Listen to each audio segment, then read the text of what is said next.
Agent नेमून अनुदान लाटणारा मुख्य सूत्रधार आशिष पैठणकर गजाआड.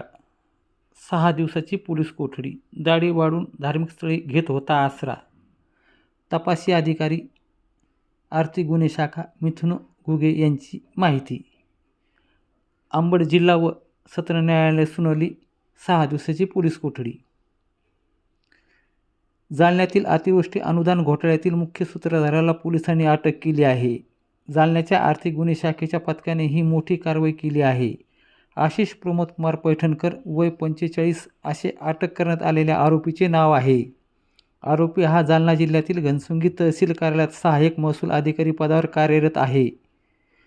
जालना जिल्ह्यातील अंबड आणि घनसुंगी तालुक्यात 24,90,77,811 रुपयाचा अतिवृष्टी अनुदान घोटाळा उघडकीस आल्यानंतर आरोपी फरार झाला होता. मागील 5 महिन्यापासून तो पोलिसांना गुगारा देत होता.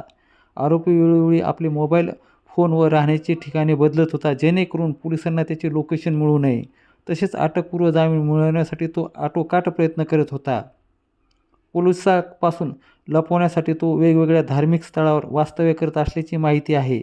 दरम्यान आरोपी जालना येथे येणार असल्याची गुप्त माहिती आर्थिक गुन्हे शाखेच्या पथकाला मिळाली आणि तांत्रिक विश्लेषणाच्या आधारे आरोपीचे लोकेशन निश्चित करत आर्थिक गुन्हे शाखेच्या पथकाने त्याला अटक केली आहे व अंबड न्यायालयापुढे हजर केले आहे.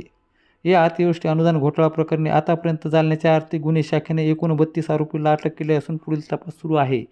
तर माननीय अंबड व जिल्हा सत्र न्यायालयाने संबंधित आरोपीला 6 दिवसाची पोलीस कोठडी सुनावली असल्याची माहिती तपासी अधिकारी मिथुन घुगे यांनी दिली आहे.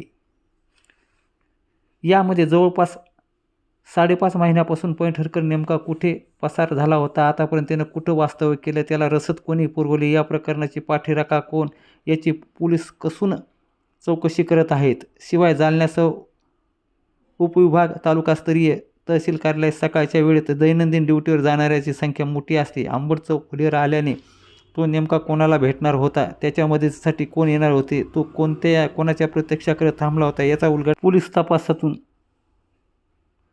समोर येऊ शकतो.